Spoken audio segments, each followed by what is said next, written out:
Hey everyone, in today's video I'm going to show you how to make the topper for this Mickey Mouse cake. So I've got a 6-inch polystyrene ball, and just with a hot knife I've taken off the bottom. If you heat the knife over just a flame in the kitchen, or if you've got like electric hob, it just really slices through the polystyrene and it's just a much less messy a job than if you was just to go at it with a knife. Um, so once you've cut the bottom off, I've just got some black modelling paste. I've just put some water on my polystyrene ball. You could use something like Trex if you really wanted to. And I'm just going around and just covering this, sort of like making it stick down, and then, like pulling out the creases and just working my way around the ball. And then once you've done that, you're going to trim off the excess off the bottom and roll out some pale skin tone. I've got Saraceno here, and I've printed off a picture of Mickey Mouse, just his face, and I'm just going to cut around the outline for the face. I find this the easiest way to kind of get it as close to the character as possible.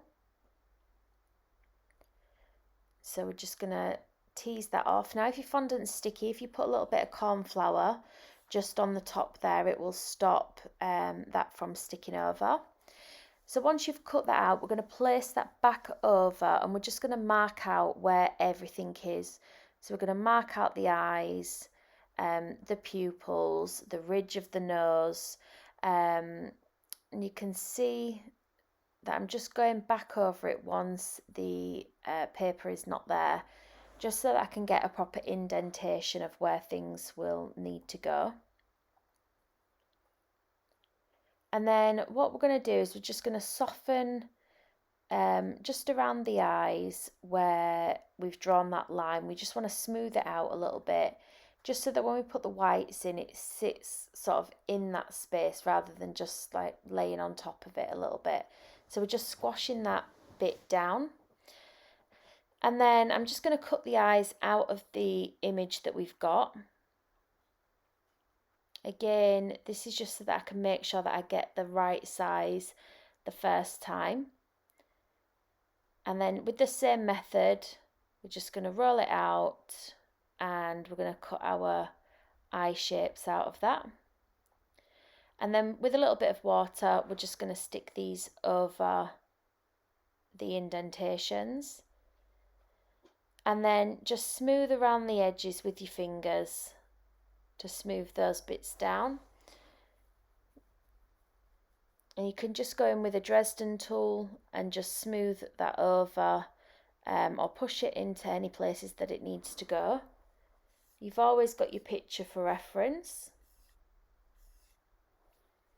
And then we're going to do the pupils. So again, I've just cut out the circle for the pupil, and I'm just going to cut those out and just stick them on with a little bit of water. They go in the centre of the eye, and they're still quite rounded. And we're just going to do the same for the other one.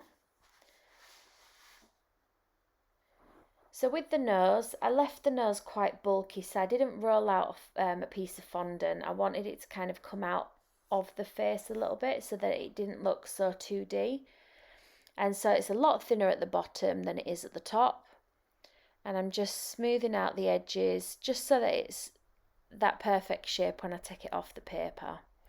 And we're just going to stick that on with a little bit of water. And then I've got some whites for the eyes. So I know the picture didn't have these in, but I really like to put them in just because it gives it a bit more realism. I've got some brown and pink sugar flare dust, and just with a big kind of like fluffy brush, I'm just going to go around the edges. So smaller brush just to dab it on, and then a big brush just to blend it in. We're going to go around the whole face and just smooth that in a little bit, really making sort of like the outline the darker bit. We're going to go in through the nose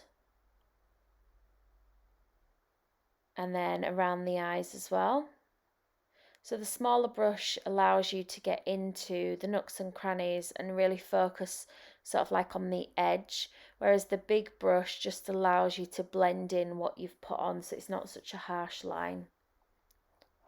So we'll put a link in the description box to everything that I've used for you today.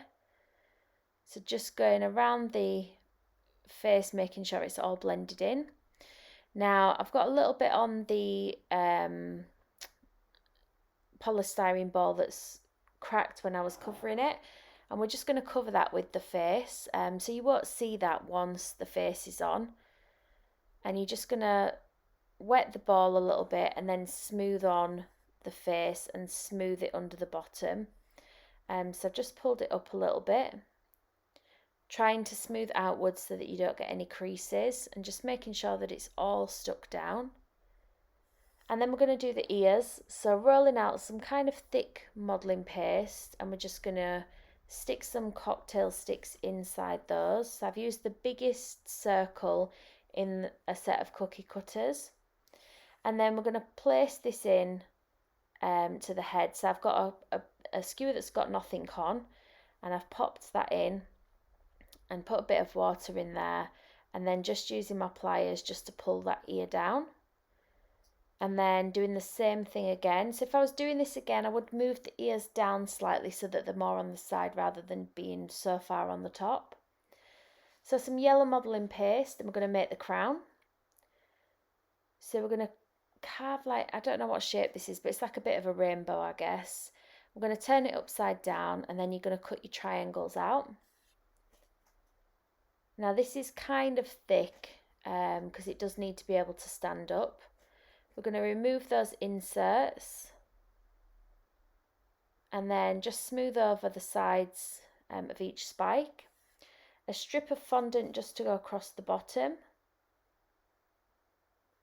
and just trimming off the excess. And then we're going to roll some balls of fondant that are just going to go on the top, so the biggest one in the middle and then getting smaller as they come out to the side. And then we're just going to stick this on the head in between the ears. Now I used a cocktail stick just to hold it up at the back while it dried, to stop it from falling down. And then I've painted this with Fair Carhill's Gold Dust. So that's what you should have when you finish that. Now I've got some white Saraceno, and we're going to do the gloves. So I've taken quite a chunk of it and rolled it into kind of like a tablet shape, taken the bottom off, and then with some scissors we're gonna, if you just pull the tip and flatten it a little bit, and then we're going to take a chunk out from one side, so like kind of cutting it at an angle and then straight up. That's going to be our thumb, and then we're going to cut 2 more times in the hand, and that's going to give us the 3 fingers. Now from this point it is just about playing with it until you're happy. So you want to rub each finger, it's sort of like to round it off so that it's not as square. And you just want to keep going around the finger, smoothing it out, making the top bit a little bit pointy. Now you can see I'm using a Dresden tool there just to create the separation in between the fingers. And we're going to put some lines in the back of the fingers. This just enables us to be able to bend the fingers a little bit. A little bit of fondant just to make it look more like a glove. It's the sleeve bit from his hand. And then some black pieces on the front of the glove. I didn't record the part where I put these on the face, but I secured the head with a little bit of ganache on the top cake. And the hands were just with a little bit of water, and propped them in place with some cocktail sticks. I hope you've liked today's video. If you have, please don't forget to subscribe, leave a comment down below and a thumbs up. And if you'd like to see more of my videos, please click the links on the screen now. Thanks for watching.